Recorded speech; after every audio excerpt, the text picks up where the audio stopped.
It's the Brad and John Show. The Brad and John Show for Wednesday. My mic's too hot. Let me turn it down there. For Wednesday, October 15th.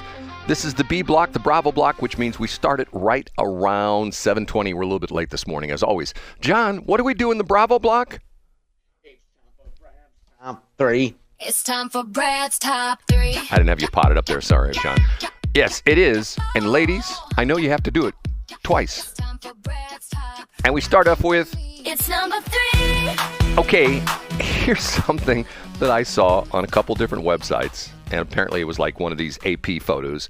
And I thought to myself, that's interesting. And I didn't say anything about it on the air. I was going to make a comment. It was a picture of some Texas National Guard guys getting out of their Army trucks in Chicago. And what was interesting to me, did you by any chance see this picture? It was. I did not see this picture. No. It was all over the national websites because it was like. Were the agents like, quote, going after children? No. What's interesting was there's like 5 or 6 dudes. They're all dudes in their uniforms, and all of them look, shall we say, on the heavy side. Matter of fact, one of the guys who's in his uniform is like, holy cow, I wonder if the buttons will stay on that uniform top, or what they call the BDU, whatever. I don't know what they classify that uniform as. And I thought to myself, they look a little bit on the overweight side. So, John, this morning, guess what one of the stories is? One of the stories is, you know what I'm talking about? No, I don't. Is it about... Now, when you say they were overweight, do you mean the ICE agents? No, the National Guard guys. Oh, I'm sorry, National Guard. These are the Texas... It seems like Pete Hegseth would want to have something to do with this. The Texas... Yeah, exactly. That's exactly the point. The Texas National Guard guys, and there's a picture, and like I said, it was a wire service photo. In the old days, we called it wire service photo. But but it was a picture of these National Guard guys. There's like 6 or 7 of them in the frame, and all of them look to be, shall we say, well-fed.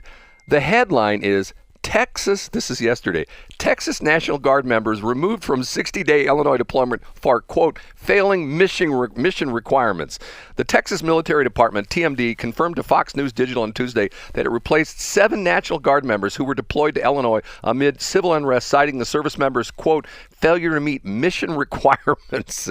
About 200 Texas National Guard troops were deployed October 7th for a 60-day mission to protect federal personnel. During the pre-mission validation process, blah, blah, blah, blah, the affected guardsmen were returned to their home station, though the department did not specify the reasoning for the removals.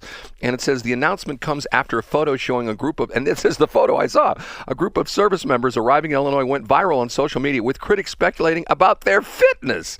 And matter of fact, you haven't seen this? Okay, here, I'll tell you what.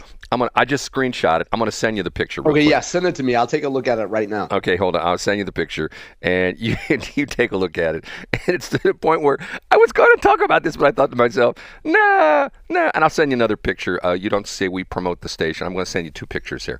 Okay. The first one is, you take a look at those dudes coming off the back of the truck. They're getting out of a truck, a military truck. You got it yet? Yeah, I do. Oh, this is funny. Bill Eigel Parkway. Oh yeah. Well, that's the other picture I sent you. You say we don't promote the show. I bought. Yeah, I mean you're not going to put any spend behind it, and other than throwing it up on your Facebook, you'll do nothing to promote it. But let's see. Oh wow, yeah, these guys are a little bit chubby in this National Guard picture, Brad. That one guy on the right, see him with the duffel bag slung over his shoulder. He looks a little bit on the heavy side, wouldn't you say, John? Yeah, and I'm guessing so. We did have 4 years of Joe Biden as president, and I think it'd be unfair to blame fat people on Joe Biden. But, I mean, isn't this the time for us to, start getting some guys that are in shape? Well, I think that's what Pete Hegseth talked about. The fact that it's sort of like, I don't quite understand this as well, too. But I used to live in Hazelwood, okay? And there were 2 police officers who worked in Hazelwood at the time who I say were over 350 pounds. And I am not exaggerating. I mean, they were big boys. How in the world, as a police officer, isn't part of the deal of being a police officer staying fit? Because you got to chase down those criminals and stuff like that. And, Yeah, but I think you have officers that are designated as chasing officers, and then you have ones that just lean on the back of the guy's neck. Okay, whatever. So You just put a knee in the back of the neck. So apparently the Pete Hegseth thing is catching on because once again, I saw this picture. I thought to myself, do I talk about that on the air? Nah, because that Well, John, what's wrong with it? Because they're fat? John would say I was being fat shaming. But once again, the point being is you want our militaries, guys, to be lean and mean fighting machines, right? Even if they're in their guard. I don't. I want them to be diverse. I want them to have a wide range of hair color from purple to blue to green. Okay, I get it. You ready for number 2? Let's do it, Brad. It's time for Brad's number 2. It's time for Brad's number 2. And once again, the city of St. Louis, and for those of you who live here, will say, well, that's the city, but yet when it hits the national news, it's the entire area. The city of St. Louis has its sheriff in jail. Have you seen this story, John? I have seen it, Brad. I have several links up on johncombest.com today. Does this make us look like a bunch of jerkazoids or what? I mean, Yeah, St. Louis City previously had a stellar reputation until Alfred Montgomery came along. We didn't have any problems with Kim Gardner. She was great. And Tashara Jones, she was great. And all the other, Vervis Jones. And what was the guy that was St. Louis County. He had sex in his office that he recorded. That was Dr. Yeah, that was the county, though. We can't blame that on the city. The county. The sheriff is in jail. And the crazy thing about it is he's still getting paid. Do you know this part of the story? No, tell us about it, Brad. He has not officially been removed from duty, so therefore he's getting paid and he's in the jail that he essentially somewhat supervises. I know there's other people beneath him that are direct supervision of the jail, but the sheriff's purview, part of his job is the deal with the prisoners in the jail and stuff like that. I know they issue, they serve subpoenas and all that kind of stuff. And the crazy thing about it is, how is he in jail? Because this time he was witness tampering, and supposedly there was a burner phone involved where he was making calls on his burner phone to his employees telling them not to testify against him. I think they call that witness tampering. Isn't that what they call that, John? I think so, yeah. But you know what? He's smart to go do it from a burner phone, right? Just go to Walmart and buy a little cheapie. Nobody will ever know, right? Right, nobody will ever know. The sheriff of City of St. Louis is in jail. I mean, it's just like, and what's crazy about this is, you think this is a joke. This is almost like something you'd see on Babylon Bee, right? Oh, the sheriff's been arrested. And at one point in time, before this, I don't know if you know this part of the story, when he was essentially in some hot water before they actually arrested him, he was on home confinement with an ankle bracelet on. He had a tracking bracelet on one of his ankles. It's just, does it get any weirder than this? I don't think so. But remember, people get the government they deserve, don't they? Like, if you choose to live in St. Louis, what do you expect? They can't all be Kara Spencer and Donna Berenger, Oh, man, it's just, you just look at this and you just shake your head and you go, okay, this, and I think you just need to roll the dice to see if you get to come back here tomorrow, Brad. Well, not just any dice, John, right? Not just any dice. Well, yeah, wait a minute. Are they silver or are they platinum? I don't remember. No, they're golden dice, John. They're golden dice. Golden I thought maybe they were like a palladium or something. No. Okay, ready for number 1? Give it to us, Brad. And now, big finish, Brad's number. There are times when I say to myself, people who are in government, they just want to F with people. You know what I'm saying, John? Oh, Brad, that's cynical. What's this example? St. Peter's, the sunflower story. You familiar with this story? No. What happened with sunflowers? You don't know about this story? You really don't? I don't know about it. You got to tell me about it, The Brad. guy's name is Chris Bank. And for 4 years, he has fought the city of St. Peter's because what does he have in his front yard? Sunflowers. Sunflowers. Does he grow native grasses? Big old monster sunflowers. And he's fought the city of St. Peter's for 4 years. And he admits that it's a principal thing at this point in time. And he says that he has spent $30,000 in legal fees. Now, This is why lawyers like people like this guy. Instead of spending $30,000 for maybe, well, I don't know if you can buy too many cars for $30,000 anymore, but you probably could buy something. Maybe there's like a Nissan or something you buy, or like a Kia that you could buy under $30,000. Instead of driving around in a new car, he probably bought a new car for his attorney. He's been fighting this for 4 years. It went to court yesterday. And matter of fact, he lost. The judge sided with the city, and get this is the interesting part of the story. He was originally cited under an other ordinance. The city changed the ordinance and made it specific to this, and he got convicted, or essentially he lost his case under the new ordinance that the city of St. Peter's put in. Now, what's interesting about this is, if you read through the story, and this is a story you should know about, John, because the story, here, let me dig into this. The story talks about, essentially, get this, under the new ordinance, sunflowers are now classified as a crop. Get it? Wow. Okay. So the city, I just want to make sure that we get this right.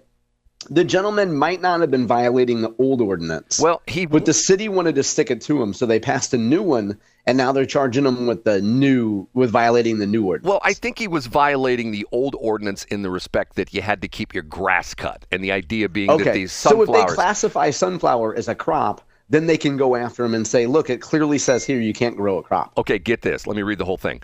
Under the new ordinance, sunflowers are now classified as a crop, meaning they can only cover up to 10% of a front yard, a shift from the 50% grass covering rule he was first cited for in 2022.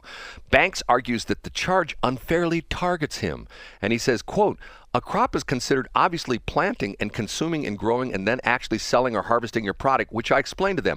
I don't do either of that. They're a flower. I plant them just like any other flower, but I don't harvest seeds or sell. The city says that sunflowers qualify as a crop regardless of how they're used. The new ordinance also counts the grassy space. This is the good part. The new ordinance also counts the grassy space between flower rows as part of the planting area, something Banks says doesn't make sense. In other words, if you have like a row of sunflowers and you have 5 feet, and then another row of sunflowers, you have 5 feet, they consider that 5 feet of grass as part of the planting area, thereby declaring it part of the crop. Does that make any sense to you, John? Yeah, I mean, if the space between rows of a corn crop right there off a Harvester Road, or right off there of Pittman Hill Road, that's considered cropland, Brad. I think that's probably fair.